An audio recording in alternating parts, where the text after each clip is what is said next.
Salam Ustaz, apa maksud baca Al-Quran? Apa maksud baca Al-Quran? Adakah secara dengan Al-Quran di hadapan, tekun meneliti huruf-hurufnya, ayat-ayatnya, atau apabila kita driving, sekadar baca surah-surah contoh, baca 7 ayat Al-Baqarah dan lain-lain setakat yang kita ingat, samakah maknanya?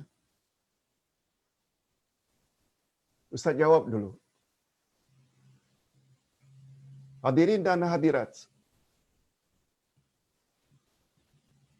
semalam kita sudah sebut, membaca Al-Quran kita akan dapat pahala.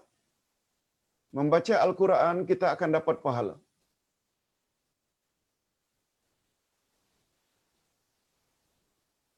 Apakah kita faham dengan apa yang kita baca atau tidak? Kita dah jelaskan semalam. Berdasarkan sabda Nabi, aku tidak katakan alif lam mim itu satu huruf. Tapi alif satu huruf, 10 pahalanya. Lam 10, mim 10. Alif lam mim saja dah 30. Padahal alif lam mim itu kita tak mampu untuk memahaminya. Sebab apa? Ini Ustaz terlupa tak sebut semalam. Sebab alif lam mim kaf ha ya ain sad dia termasuk ke dalam ayat-ayat mutasyabihat. Terhadap ayat-ayat mutasyabihat kita dilarang untuk mencari maknanya yang lebih. Katakan saja wallahu a'lam.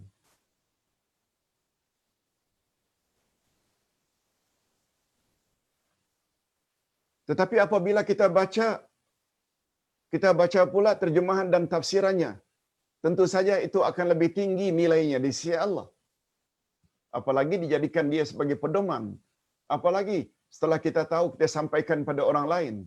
Okey, itu tidak ditanya. Yang ditanya ni, sama tak kita membaca secara hafalan atau kita membaca dengan melihat? Hadirin dan hadirat rahimakumullah. Kata para ulama, kita melihat mushaf, itu saja sudah ada nilai yang tersendiri, pahala tersendiri. Itu sebabnya kata para ulama fiqh, ketika salat, kita disuruh melihat ke tempat sujud. Tetapi ketika kita tahiyat dan kita menggerakkan jari kita, ketika kita menyebut atau mengangkat anak telunjuk, jari telunjuk kita angkat sempena menyebut asyhadu alla ilaha illallah. Setiap kita menyebut nama Allah, kita gerakkan. Kita lihat dan kita pandang pula jari kita yang satu itu, menunjukkan kita mentauhidkan Allah. Semakin banyak anggota kita ikut sertakan terhadap sesuatu, mulut menyebut asyhadu alla ilaha illallah, tangan menunjuk akan keesaan Allah, mata pula melihat, makin banyak ganjaran yang kita perolehi.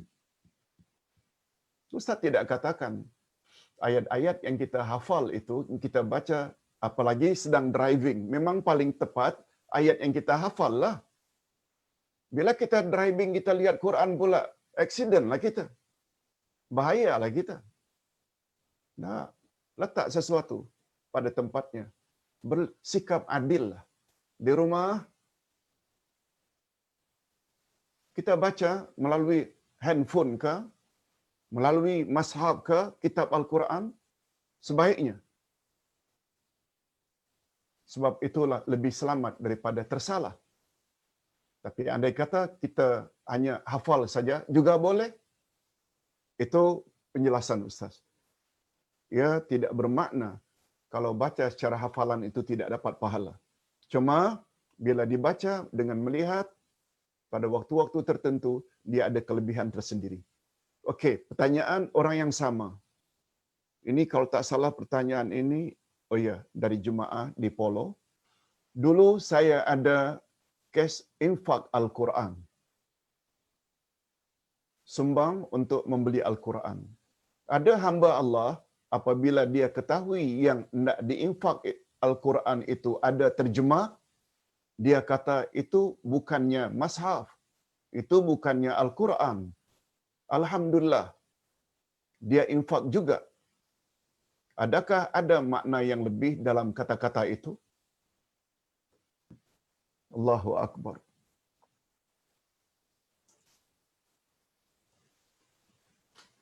Seperti ini. Ada di dalamnya ayat Quran. Ini ayat Quran. Di sini ada tafsirannya, terjemahannya harfiah. Di sini sebelah pula ada terjemahan maknawiyah. Kita tak boleh kata ini Quran. Cuma katakan saja ini adalah tafsir Al-Quran. Quran dan tafsirnya. Quran dan terjemahannya. Tapi sampai menafikan ini bukan Quran, tak boleh. Tetapi kalau hanya terjemahannya sahaja, itu baru dikatakan bukan Quran. Sebab Nabi Muhammad sallallahu alaihi wasallam mendefinisikan, mentakrifkan Al-Quran. Kita kena tahu. Kita ada Quran. Tahu tak kita apa itu Quran? Quran adalah kalamullah, wahyu Allah yang diturunkan kepada Rasulnya yang terakhir bernama Nabi Muhammad sallallahu alaihi wasallam. Dah 2 poin. Wahyu dari Allah diturunkan kepada Rasul terakhir bernama Muhammad. Yang ketiga, melalui malaikat Jibril, sedikit demi sedikit selama 23 tahun dalam bahasa Arab.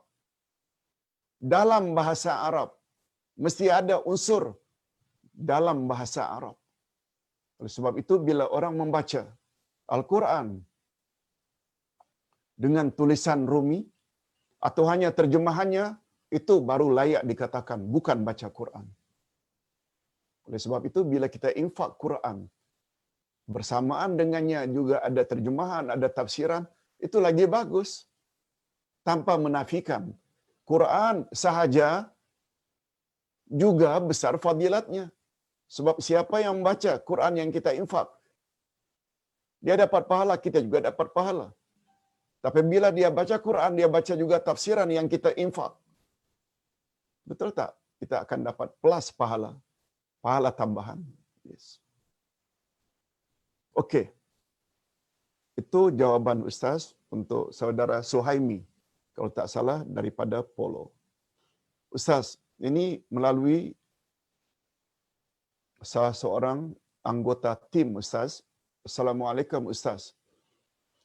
Saya majukan soalan ini daripada Encik Afandi, Johor Bahru.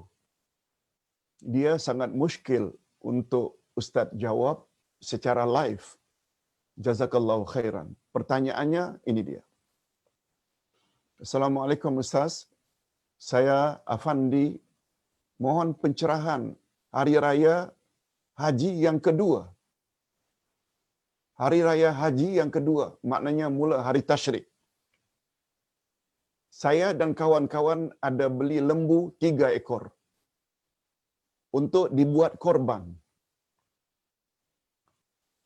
Ingat ya, penyembelihan korban ini bukan 10 Zulhijjah saja. Dia boleh 4 hari. Selesai salat Idul Fitri 10, keesokan harinya 11, keesokan harinya 12, keesokan harinya 13, semua hari-hari itu boleh dilakukan penyembelihan. Jadi sudah betul apa yang saudara Afandi buat. Beli 3 ekor lembu. Buat korban. Setiap peserta dikenakan bayaran sebanyak 600. Tentu saja maksudnya 1 share. Dan seekor lembu pula harganya 4,000. Lebihan wang sebanyak 600 kami gunakan untuk bayar upah sembelihan sebanyak RM100 dan bayar upah melapah untuk 10 orang sebanyak RM300, maknanya RM30, RM30 seorang.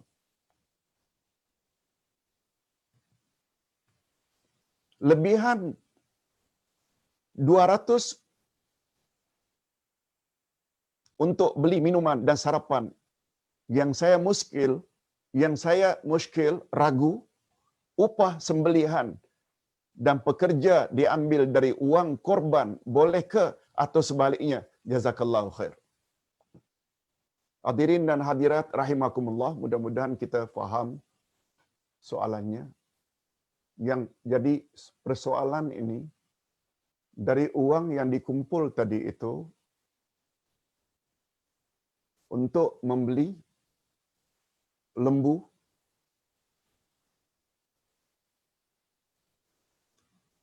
dibagi sebagai upah orang yang menyembelih dan melapah. Ingat hadirin dan hadirat.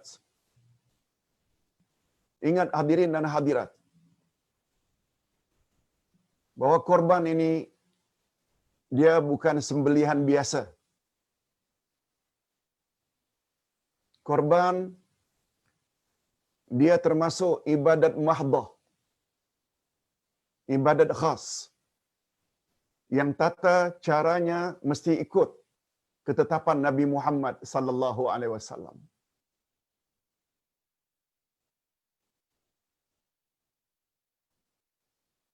Lebih-lebih lagi bila kita menyembelih, kita ambil upah. Untuk korban ini Nabi Muhammad sallallahu alaihi wasallam mengharamkan yang menyembelih itu ambil upah.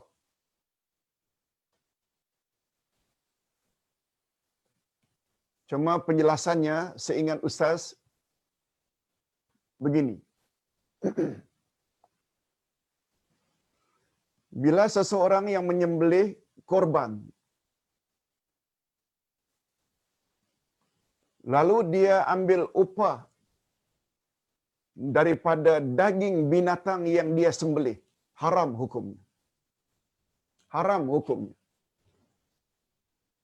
Sebab Sayyidina Ali karramallahu wajhah, Sayyidina Ali radhiyallahu anhu pernah berkata, aku pernah diamanahkan oleh Rasul sallallahu alaihi wasallam untuk menyembelih unta korban beliau. Aku pernah diamanahkan oleh baginda Rasul sallallahu alaihi wasallam. Kata Sayyidina Ali, amaranin Nabiyyu sallallahu alaihi wasallam, Nabi telah suruh aku agar handle an aquma alal budni, agar aku handle penyembelihan seekor unta milik Rasul. Rasul yang korban. Wala u'ti 'alaiha syai'an fi jazaratiha. Aku diarahkan oleh Nabi supaya jangan ambil sedikit pun daripada daging korban. Daging ke, maksudnya bulu ke, kulit ke, tanduk ke, syai'an maknanya, kaedah dalam bahasa Arab, bila kalimat itu atau ayat itu nafi, yang dinafikan itu pula nakirah.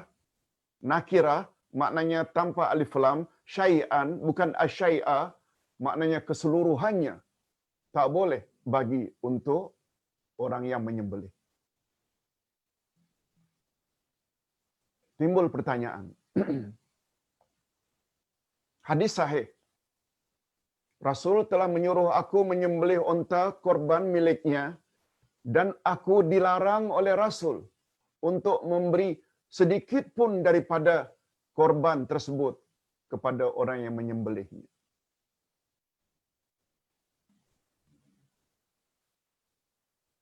Yang datang dari Nabi sallallahu alaihi wasallam, boleh daging korban itu dibagi kepada 3.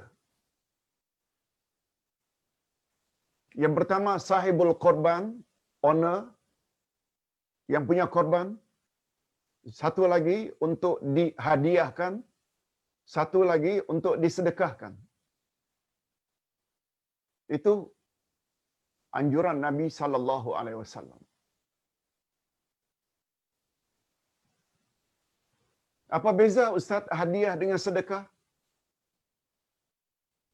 Jadi owner dia ada hak kalau dia mau sepertiga. Kalau umpamanya dapat 21 kilogram, 7 kilogram itu dia ada hak. Kalau dia mau, 7 kilogram lagi adalah untuk dihadiahkan, 7 kilogram lagi untuk disedekahkan. Kata ulama hadis, perbezaan hadiah dengan sedekah, hadiah kita bagi dengan orang yang setaraf dengan kita. Ekonominya sama-sama senang. Atau kepada orang yang lebih senang lagi dari kita, orang lebih kaya lagi. Itu hadiah. Sedangkan sedekah pula untuk orang yang taraf ekonominya lebih rendah dari kita, fakir miskin dan lain-lain. Itu asasnya. Tapi kalau kita tak mau ambil seluruhnya, itu lagi bagus. Itu lagi bagus. Tapi untuk penyembelih sebagai upah, ada bahagian-bahagian tertentu tukang sembelih sudah demand. Itu untuk aku ya, hatinya, kepala untuk aku ya, karena aku yang sembelih, haram tempat. Haram hukumnya. Neraka tempatnya kelak. Timbul pertanyaan. Apakah orang yang menyembelih itu mesti sukarela atau boleh diberi upah? Jawabnya boleh. Dia telah bersusah payah. Dia telah bekerja, lebih-lebih lagi yang melapar. Tetapi dalam hadis sahih riwayat Imam Muslim, juga kata Sayyidina Ali, aku atau kami beri upah untuk penyembelih dari duit kami sendiri, bukan dari bahagian korban yang disembelihnya. Yang tak boleh itu korban yang disembelihnya. Oleh sebab itu, berbalik kepada pertanyaan tadi. Pak Ustaz,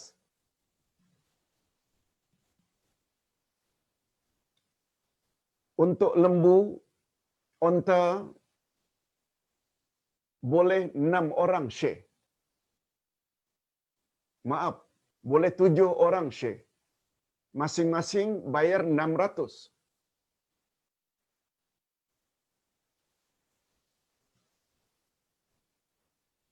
Oleh sebab itu, harga lembu pula yang dibeli 4.000. Sedangkan duit bila dihimpun, tolong betulkan Ustaz, mudah-mudahan tidak salah, 600 kali 7 share, maknanya 42. 4.200. Untuk seekor lembu, ada lebihan 200. Untuk 3 ekor lembu, ada lebihan 600. Lalu 600 ini sesuai dengan apa yang telah dimaklumkan kepada yang ikut share. Bila ada duit lebih nanti kita upahlah bagi penyembelih dan pelapah. Itu urusan manajemen, itu urusan pentadbiran. Yang itu menurut pandangan Ustaz boleh. Sebab dia bukan bahagian daging daripada binatang yang disembelih atau korban. Hukumnya boleh insya-Allah. Malah apabila owner dah dapat, ini miliknya. Owner dah dapat. Lalu sedikit daripada daging yang dia dapat, dia bagi pada penyembelih. Itu tak ada masalah. Sebab itu bukan dia ambil daripada daging yang disembelih. Dia ambil dari milik orang. Atau penyembelih dia juga sebagaimana anggota masyarakat lainnya. Sebagaimana orang lain layak terima umpamanya 1 kilogram setiap orang. Atau setengah kilogram setiap orang. Nah yang setengah kilogram itu juga dia perolehi. Hukumnya boleh. Sebab dia memang layak. Sebab itu bukan sebagai upah. Bila dia perolehi dari daging tersebut, bukan atas dasar upah, itu boleh. Yang tak boleh, bila dia demand, saya tak akan sembelih kalau kepala lembu itu tidak untuk saya atau hati tidak untuk saya. Itu yang haram hukumnya. Mudah-mudahan jawaban Ustaz sebegini dapat difahami oleh saudara Afandi. Mudah-mudahan. Terima kasih. Nah, sekarang Ustaz ingin lihat kalau ada pertanyaan. Yes, Ustaz semalam ada cerita sikit tentang subutiyah Allah. Nak tanya, ada berapa jenis kah Ustaz? Okey. Safar otai safar. Bila kita belajar Al-Asma'ul Husna, ya betul, semalam kita belajar Al-Asma'ul Husna Al-Ilah.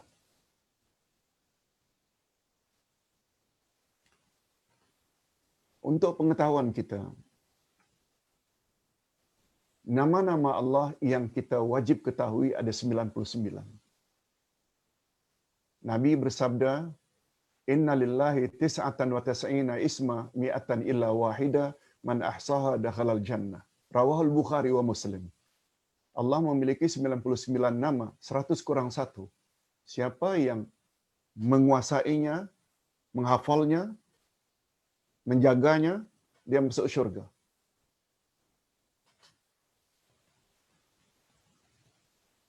Kaedah menyebut, kaedah mempelajari Al-Asma'ul Husna menyebut,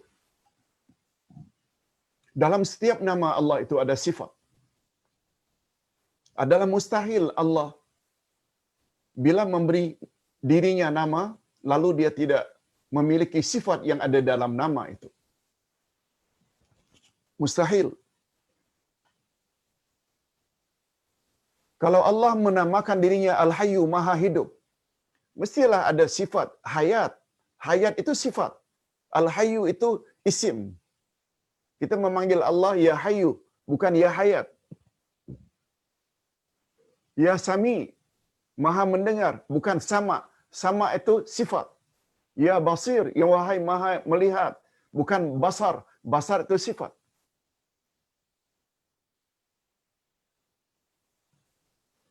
Betul tak kalau Allah Subhanahu Wa Taala menamakan dirinya Al-Hayyu Maha Hidup, mustahil dia mati. Kalau Allah menamakan dirinya Al-Adil, mustahil Allah itu zalim. Kalau Allah Subhanahu Wa Taala menamakan dirinya Al-Basir, mustahil dia buta.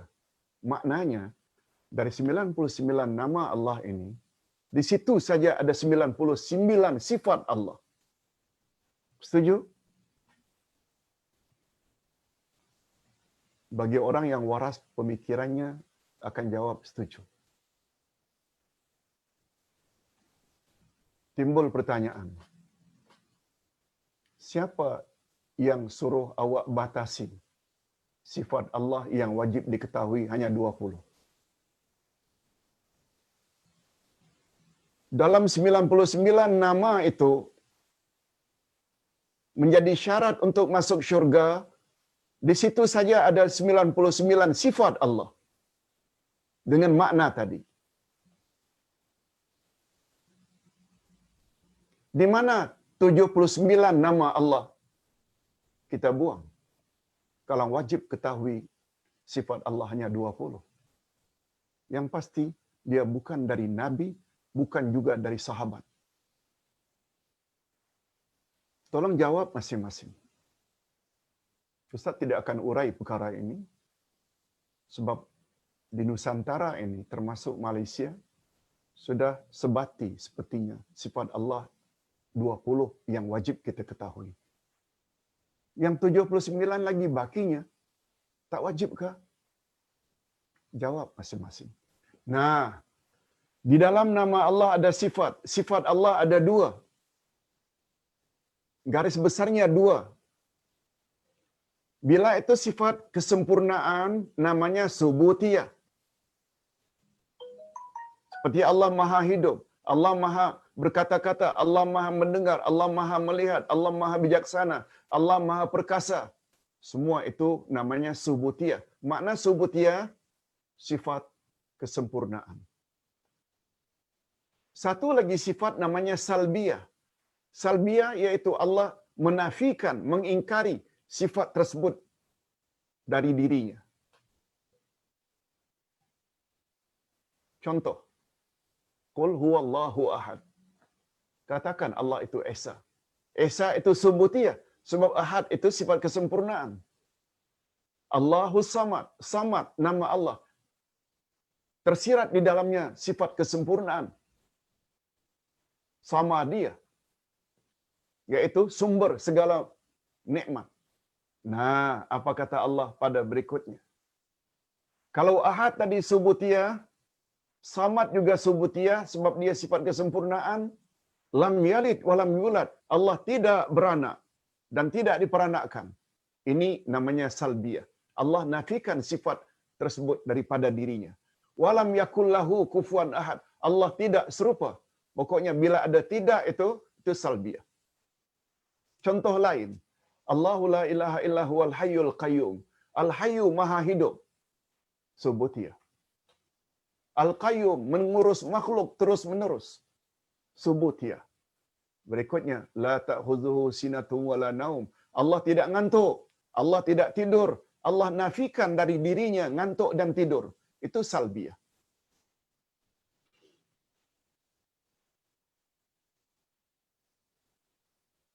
Selanjutnya, sifat subutiyah ini terbagi dua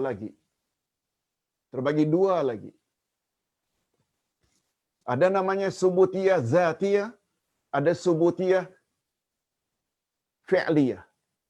Subutiyah zatiyah iaitu sifat kesempurnaan tersebut di sisi Allah berterus-terusan, tidak pernah renggang dengan zatnya.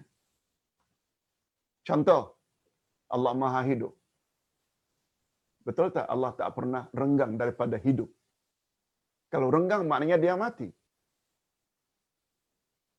Al-Alim, Allah Maha mengetahui. Betul tak? Allah mengetahui senantiasa.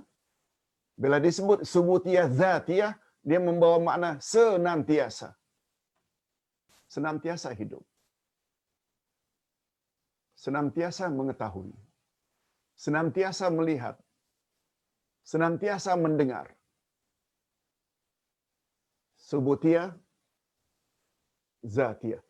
Subutiyah yang kedua, subutiyah fi'liyah. Subutiyah fi'liyah pula membawa makna sifat kesempurnaan Allah bersesuaian dengan kehendaknya.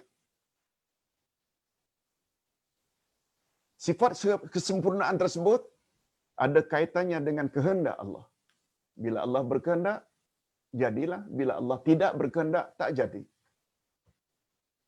Ar-Razzaq, Allah Maha pemberi rezeki.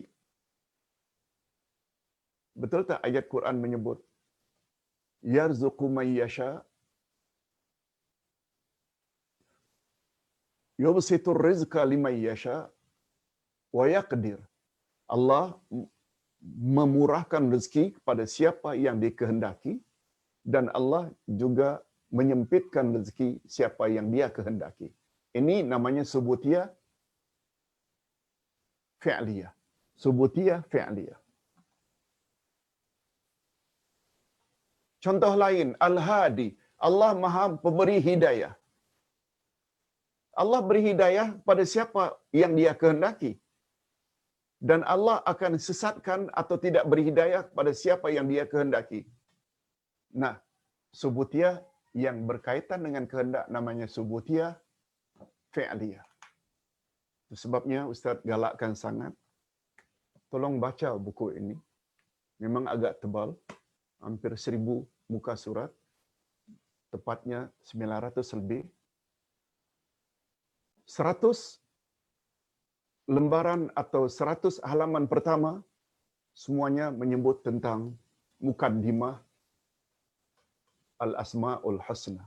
Di situ disebut pembahagian nama-nama dan sifat-sifat Allah. Okey, Ustaz kira itu jawaban Ustaz. Subutiyah ada dua jenis, ada subutiyah zatiyah dan ada pula subutiyah fi'liyah. Okey.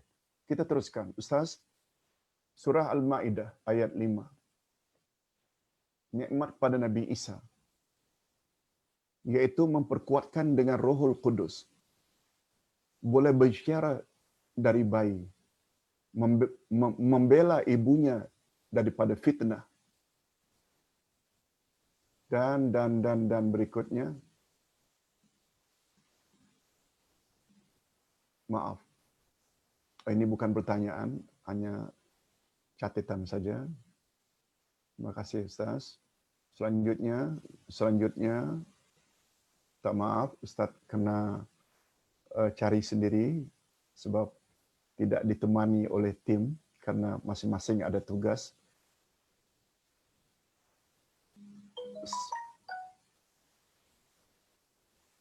Ustaz, Sam, saya anak Malaysia, Sam adalah anak Nabi Nuh. Nabi Nuh, Rasul yang pertama, sebab beliau ada umat. Haslina Osman. Okey, ini hanya catatan beliau, bukan pertanyaan. Betul? Nabi Isa telah menghidupkan Sam dengan izin Allah. Sam adalah anak Nabi Nuh, betul? Zubaidah, Ibrahim, Malawati Kasim. Alhamdulillah, terima kasih Ustaz. Kami dari Singapura juga ingin ikut terus kuliah-kuliah Ustaz. Alhamdulillah, terima kasih Melati. Ustaz,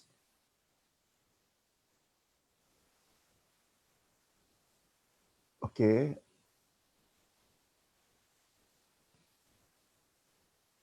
Pedang Zulfikar. Salam Ustaz. Uday pernah nyatakan kriteria seorang wali Allah adalah mempunyai sifat iman dan takwa.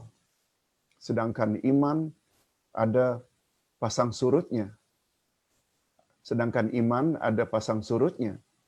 Adakah cara terbaik untuk terus menerus untuk memelihara iman kita? Mohon pencerahan dari Ustaz. Bagus. Pedang Zulfikar. Kalau Ustaz tidak salah, Zulfikar ni adalah nama pedang Sayyidina Ali. Zulfikar. Pedang Zulfikar. Betul, berdasarkan ayat 62 dari surat Yunus. Kalau Ustaz tidak salah, surat Yunus 62-63 menyebut bahawa ciri-ciri khas wali-wali Allah itu adalah dua. Ingat saja IT. IT. Bukan information technology. Bukan. I, iman, T, taqwa. Iman dan taqwa. Iman, akidahnya betul. Taqwa, dia buat suruhan Allah dan jauhi larangan Allah. Nah, pertanyaan pedang Zulfikar, manusia itu kan imannya turun naik. Macam mana nak maintain, macam mana supaya kita boleh terus menerus dalam keadaan iman dan takwa? Okey. Pertama, ulasan Ustaz, memang menurut pandangan Ahlus Sunnah wal Jamaah, iman manusia naik turun. Malah Ustaz tidak keterlaluan kalau katakan iman seseorang boleh Allah cabut sehingga dia murtad. Lihat ayat 8 dari surat Ali Imran. Orang-orang beriman selalu berdoa. Apa doanya? Rabbana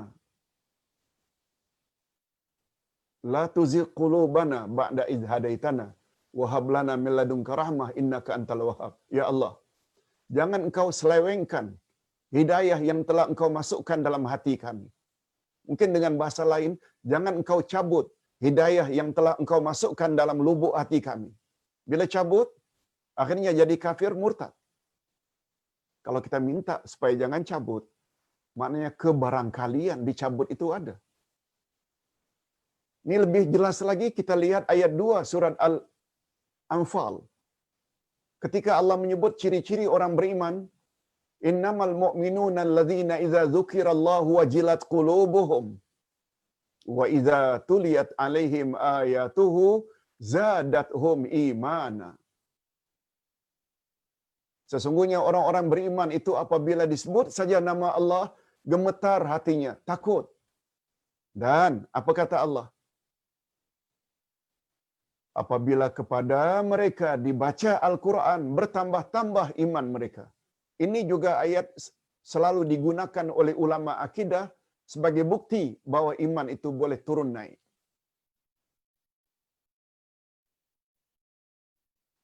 Salah satu daripada sifat orang-orang beriman, bila ayat Quran dibaca, imannya bertambah. Lalu Allah Subhanahu Wa Taala sebut pada ayat-ayat berikut, setelah menyebut sifat-sifat yang lain, ulaika humul mu'minuna haqqa. Merekalah orang-orang beriman yang hakiki, yang sebenarnya. Jadi macam mana Ustaz ya? Kalau kita baca Quran, iman sedikit pun tak bertambah. Itu maknanya ada masalah iman kita. Mungkin orang baca Quran, kita tak faham maknanya. Itu sebabnya Ustaz tak bosan-bosan menyebut kewajiban kita terhadap Al-Quran sebenarnya ada 5. Iman, baca, faham, amal, dan sebar-sebarkan. Okey, pertanyaan daripada Zulfikar tadi. Macam mana cara untuk maintain? Jawabnya senang saja. Kata para ulama, supaya boleh maintain iman di dada dan amal saleh terus-menerus dapat kita lakukan, ada 2 petuanya. Tipnya ada 2. Pertama, ilmu nafi'un, tambah senantiasa ilmu yang bermanfaat, seperti penambahan ilmu dalam kuliah online pagi ini, begitu juga pada masa-masa lain, tambah. Dan yang kedua, amalun salihun. Pertama, ilmu nafi'un, ilmu yang bermanfaat, tambah. Yang kedua, amalun salihun. Kita amalkan apa yang kita sudah tahu. Dengan bahasa lain, milikilah sifat istiqamah. Istiqamah ini kan bahasa modernnya committed and consistent. Berpegang teguh dengan ajaran agama sesuai dengan Quran dan Sunnah dan konsisten. Buat terus-menerus. Bila terus-menerus, besar harapan kita akan mendapat husnul khatimah. Demikian pedang Zulfikar yang dapat Ustaz sebut pada kali ini. Fuad Norman. Assalamualaikum ayahanda. Uday. Ya, Fuad ini ponakan atau anak saudara Ustaz. Apa mesti kita siapkan untuk menghadap perkembangan zaman untuk zuriat dan generasi kita selalu mereka mengatakan zaman ayah dengan zaman kami sekarang jauh berbeza. Terima kasih. Zaman memang berbeza, anak anda Fuad.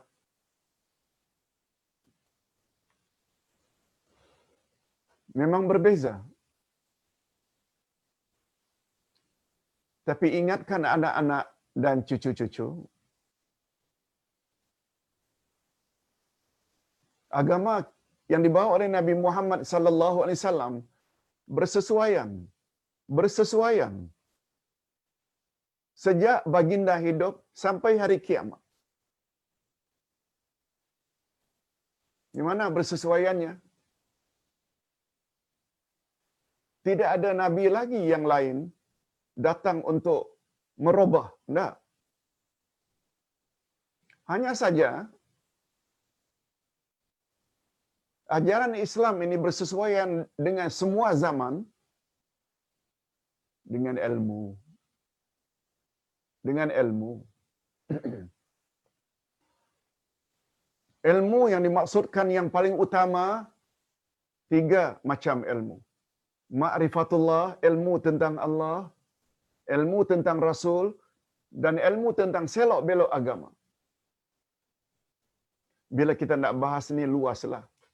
Tapi Ustaz, untuk memudahkan jawaban dan meringkaskan, fokuskan kepada anak cucu sesuai dengan umurnya, ajar ajaran Islam yang sebenar.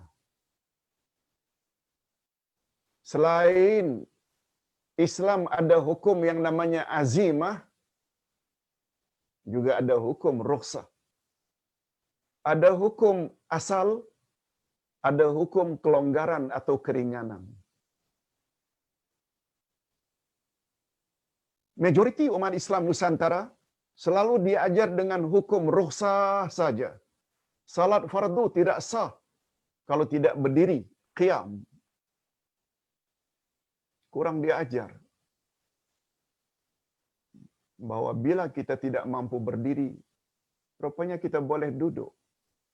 Tak mampu duduk, rupanya boleh baring. Kita diajar sah, salat tidak sah kalau tidak menghadap kiblat. Tapi dalam kondisi-kondisi tertentu, kita boleh tidak menghadap kiblat bila kita tidak tahu arah kiblat. Dan ternyata selesai salat, setelah kita berusaha, ternyata salah arah kiblat, kata ulama fiqh, tak payah diganti, tak payah diqadha. Hukum asalnya salat tidak sah kecuali beruduk.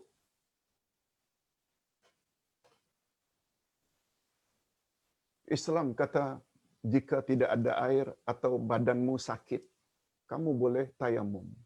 Bukan hanya pengganti uduk, malah pengganti mandi junub pun boleh dengan tayamum. Bezanya niat saja. Yang dibasuh tetap muka dan tangan. Yang datang dari Nabi sampai pergelangan saja, bukan sampai siku. Oleh sebab itu tidak timbul anak-anak zaman sekarang ini bila ditanya, nak kamu pergi berkelah, camping, sekolahmu, kamu tak salat ke? Ayah, macam mana tak salat tak bawa songkok? Ayah, macam mana tak salat tak bawa sejadah? Ayah, macam mana tak salat tak bawa kain? Kalau anak perempuan pula tak bawa telekung. Semua ini karena kejahilan. Karena mak bapak tidak ajak anak bahawa Islam ini agama yang mudah. Ad-dinu yusrun. Kata Nabi, agama ini mudah. Dia tidak berat. Itu sebabnya kata Nabi, qaribu wasaddidu. Buatlah agama ini exactly macam yang disuruh, atau qaribu, atau hampir-hampir mendekati. Jadi sekali lagi, selain anak-anak, anak anda Fuad, diajar dengan ilmu-ilmu keduniaan, matematik, geografi, internet, dan lain-lain. Jangan lupa ajar juga mereka Al-Quran. Ajar mereka juga akidah, ajar juga mereka cara ibadat, akhlak yang mulia. Itu yang dapat ayahanda kongsi. Memang zaman berbeza, tapi perbezaan zaman tidak menghalang untuk kita melakukan agama secara tepat. Yang penting ilmu. Yang penting ilmu. Baik. Dari Ibu Zahra Ahmad. Assalamualaikum Ustaz. Barakallahu fiik. Kita orang Islam mesti percaya semua Rasul dan Nabi. Tetapi kita hanya turut Quran, syariat Islam. Mohon penjelasan. Betul. Ustaz selalu sebut, Nabi pernah bersabda, antara aku dengan rasul-rasul terdahulu, bapa kami sama. Bapa semua Nabi adalah satu. Tapi ibu kami berbeza. Lalu uraian hadis itu, bapa kami satu, maknanya kami sama-sama sejak Adam, Nuh, Ibrahim, begitulah sampai Nabi Muhammad. Ajarannya satu, yaitu tauhid, menyembah Allah yang Maha Esa. Itu nomor satu. Itu maksudnya bapa kami sama. Sebabnya kita tidak boleh terima pahaman Trinity.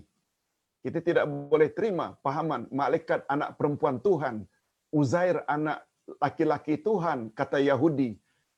Isa putra Maryam anak Tuhan, kata Nasrani, kita tak boleh terima. Itu sebabnya pentingnya kita belajar Al-Quran. Sampai Allah sebut dalam Al-Quran, apakah engkau yang suruh wahai Musa supaya umatmu menyembahmu dan menyembah ibumu? Ya Allah, engkau maha tahu. Aku tak pernah sebut semua perkara itu. Tauhid satu. Tapi syariat, itu maksudnya syariat. Walaupun namanya sama. Zaman Nabi Nuh juga ada puasa. Zaman Nabi Isa juga ada puasa. Zaman Nabi Musa juga ada salat. Zaman Nabi Muhammad juga ada puasa, salat, zakat, haji, sama. Pada nama, tapi pada cara berbeza. Pada cara berbeza. Itu sebabnya rukun Islam yang 5 diawali dengan 2 kalimah syahadat. Baru salat, puasa, zakat, haji. Apa maknanya? Semua ibadat itu baru diterima bila memenuhi 2 syarat yang tersirat di dalam 2 kalimah syahadat. Syarat pertama ikhlas lillahi ta'ala. Salat mesti lillahi ta'ala. Puasa, zakat, haji. Dari mana kita dapat lillahi ta'ala hanya untuk Allah? Dalam asyhadu an la ilaha illallah. Tapi belum tentu salatmu, puasamu, zakatmu, hajimu, umrahmu diterima. Walaupun ikhlas lillah.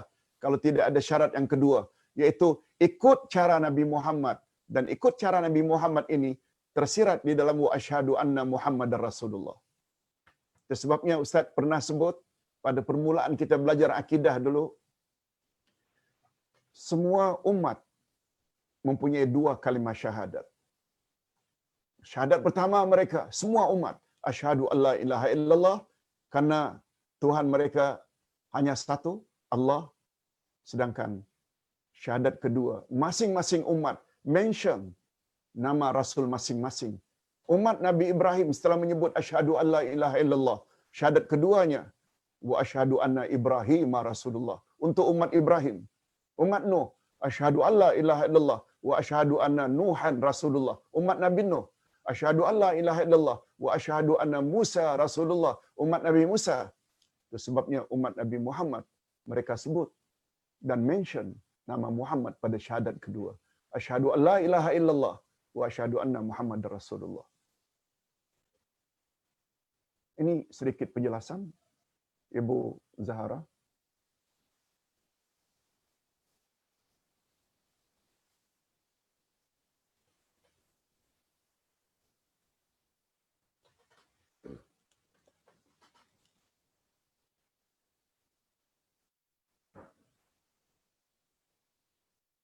Baik. Selanjutnya pertanyaan.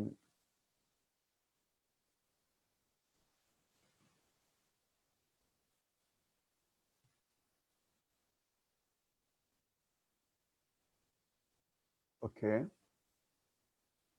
Minta maaf ya kalau tidak memungkinkan, kita kena sambung esok. Assalamualaikum Ustaz, adakah sama pahala membaca Al-Quran berbanding dengan ayat-ayat Quran? Membaca Al-Quran berbanding mendengar ayat Quran. Oh, membaca dengan mendengar. Bila membaca dapat pahala, mendengar pun dapat pahala. Sebab Allah berfirman, wa idza quri'al Qur'an fastami'u lahu wa ansitu la'allakum turhamun. Bila Quran dibaca, hendaklah kamu diam dan dengar.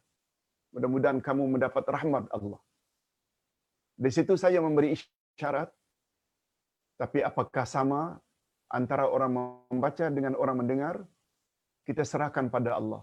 Yang jelas masing-masing akan mendapat pahala dari sisi Allah Azza wa Jalla.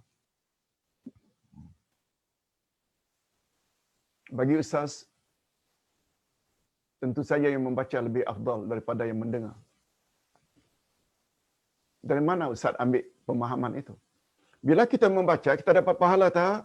Dapat. Orang yang mendengar bacaan kita juga dapat pahala. Dia dapat pahala, kita sebagai penyebab. Dalam kaedah agama kita, seseorang layak mendapat pahala kalau dia sebagai penyebab orang lain dapat pahala.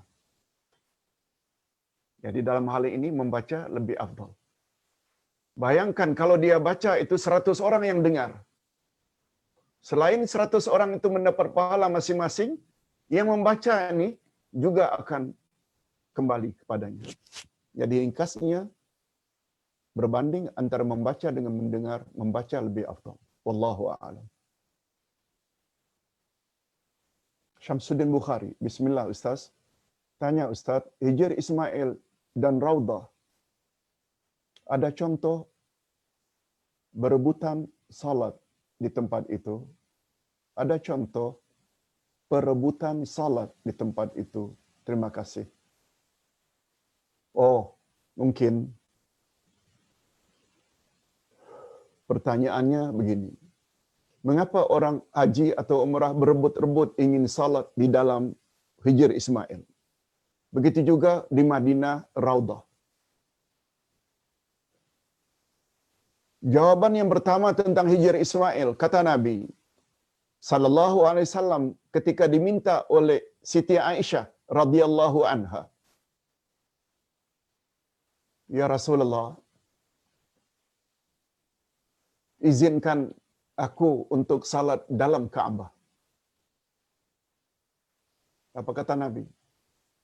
"Aisyah, salat saja di Hijr Ismail, sebab Hijr Ismail itu adalah sebahagian dari Ka'bah." Nah, untuk mendapat fadilat salat dalam Ka'bah, itu sebabnya orang berebut-rebut untuk salat dalam Hijr Ismail. Itu sebabnya ketika tawaf, kita tidak boleh masuk ke dalam Hijr Ismail. Sebab lingkungan Hijr Aswad itu, dia termasuk ke dalam lingkungan yang mesti kita kelilingi. Itu jawaban satu. Jawaban yang kedua tentang Raudah. Nabi Muhammad sallallahu alaihi wasallam bersabda, "Di antara kuburku dengan mimbarku, Raudatun min riyadil jannah." Dia adalah taman dari taman-taman syurga. Yang apabila kita salat di situ, ganjarannya lebih afdal. Bila berdoa di situ, doa kita dikabulkan oleh Allah. Oleh sebab itu, orang berebut-rebut untuk salat di dalam Raudah. Demikian juga berebut-rebut ingin salat dalam Hijr Ismail atas sebab-sebab tadi. Itu sebabnya jemaah haji dan umrah perlu diberitahu ilmu tentang ini. Bukan jadi pak turut, ikut saja. Orang rebut-rebut, ikut. Orang rebut-rebut, ikut. Itu sebabnya ilmu hendaklah didahulukan sebelum kita beramal. Hadirin dan hadirat rahimakumullah. Okey, Ustaz singkatkan, kita sempurnakan pertanyaannya. Okey. Terima kasih Pak Ustaz. Terima kasih Fatimah Sudirman, Zaini. Terima kasih. Mudah-mudahan ini pertanyaan yang terakhir. Pertanyaan terakhir. Yes, betul. Haslina Osman. Haslina Osman. Salam Ustaz. Apakah ini dimaksudkan dengan berkat? Apakah orang diberi harta yang banyak, kesehatan yang baik, bisnes yang menjadi, itu dia mendapat berkat Allah? Selalu orang melihat kelebihan-kelebihan ini sebagai keberkatan. Benarkah begitu Ustaz? Ustaz kalau tidak jawab bab berkat ini, boleh sampai 2 jam. Karena sangat luasnya pembahagiannya, pembahasannya. Tapi Ustaz tidak jawab dalam 3 minit saja, izinkan. Nanti Ustaz akan jawab lebih jauh lagi. Al-barakah, keberkatan, berasal dari perkataan al-birkah. Al-birkah itu maknanya kolam, danau.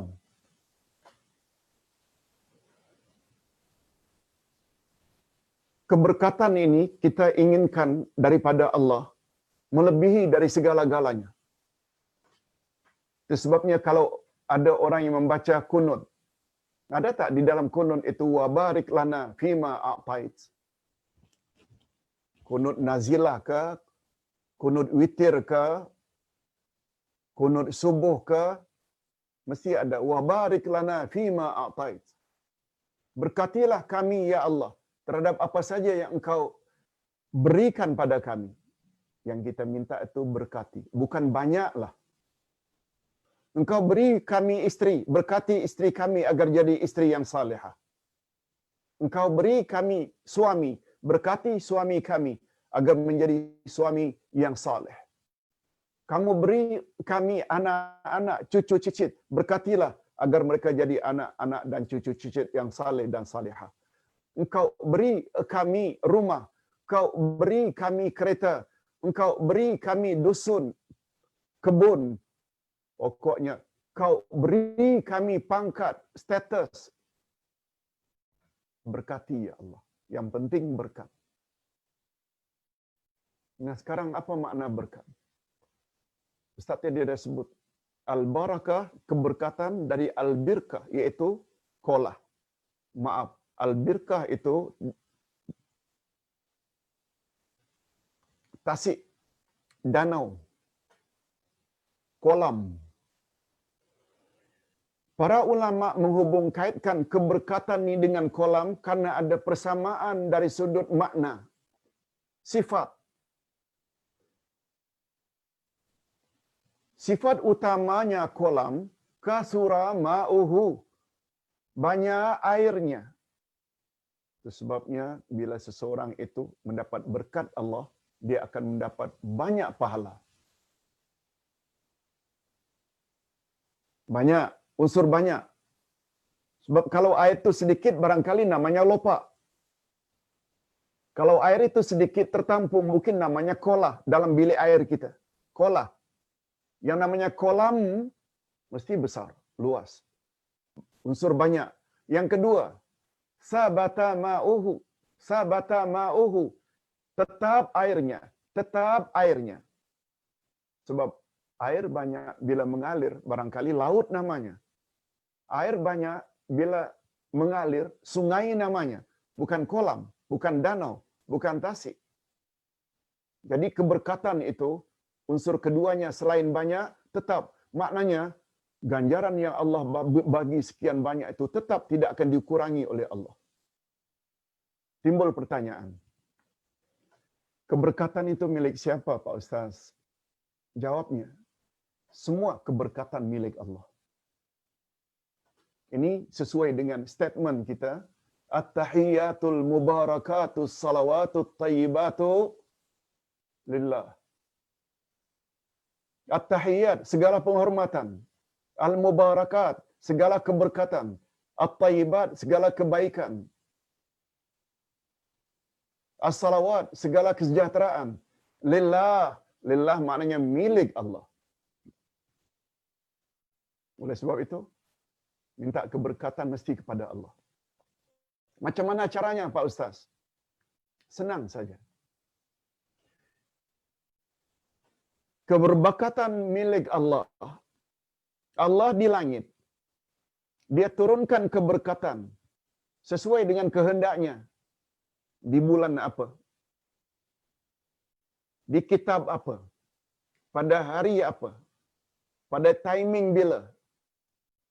Pada manusia yang mana satu? Allah turunkan keberkatan. Karena penurunan ini adalah sesuatu yang maknawi, abstrak. Kita tak nampak keberkatan itu turun. Dia menyangkut perkara gaib. Bila menyangkut perkara gaib, kita mesti balik pada apa kata Allah, apa kata Rasul. Ustaz buat contoh. Betul tak Ramadan dipanggil dengan bulan yang penuh berkat? Kata Nabi, "Qad ja'akum syahrun mubarak." Kamu sedang berada di ambang pintu bulan yang penuh berkat. Makna bulan Ramadan. Betul tak? Pahala yang dapat kita perolehi beramal saleh di bulan Ramadan adalah banyak. Lihat tu unsur banyak. Dan banyaknya itu tetap tidak dikurangi oleh Allah. Malah siapa yang berpuasa, kata Nabi, kami akan beri ganjaran sesuka hati kami.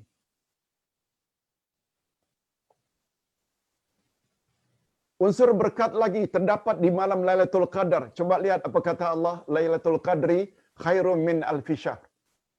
Lailatul Qadar lebih baik dari 1000 bulan. Ada tak unsur 1000 bulan? 1000 bulan itu 83 tahun lebih. Kalau kita beramal di malam itu. Itu sebabnya malam itu ditafsirkan oleh ayat 3 dari surat Ad-Dukhan. Yaitu Lailatul Mubarakah. Kalau surat Zalzalah, surat Al-Qadar, inna anzalnahu fi Lailatul Qadar. Lailatul Qadar ditafsirkan oleh ayat 3 dari surat Ad-Dukhan, wa anzalna hu fi lailatin mubarakah. Kami turunkan Al-Quran pada malam yang penuh berkat, yaitu merujuk pada malam Lailatul Qadar. Kitab yang paling besar dan paling banyak keberkatannya apa dia? Al-Quran. Itu sebabnya Quran bila dibaca, walau tak faham, tetap dapat pahala. Karena keberkatan. Apa sebab? Karena Allah menyebut dalam Quran, Kitabun Mubarak. Nah, insan, ada tak insan yang paling banyak Allah curahkan keberkatan pada individu itu? Yang bila individu itu kita jadikan role model, contoh teladan, garanti kita akan selamat dunia dan akhirat. Garanti masuk syurga. Siapa dia?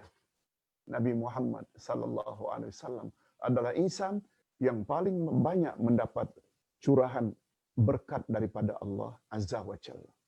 Sebabnya kata Nabi, man shalla alayya marrah sallallahu alaihi asyara marrat. Siapa bersalawat kepadaku 1 kali, Allah bersalawat kepadanya 10 kali. Apa makna salawat Allah? Berkat kita Allahumma salli ala Muhammad, kita layak mendapat salawat dari Allah. Makna salawat dari Allah adalah Allah cucuri rahmat ke atas kita. Itu sebabnya kita perlu banyak-banyak bersalawat. Minta maaf, hanya 3 menit. Sebenarnya pembahasannya sangat luas, sangat luas. Mudah-mudahan apa yang kita sampaikan pada pagi ini ada jugalah manfaatnya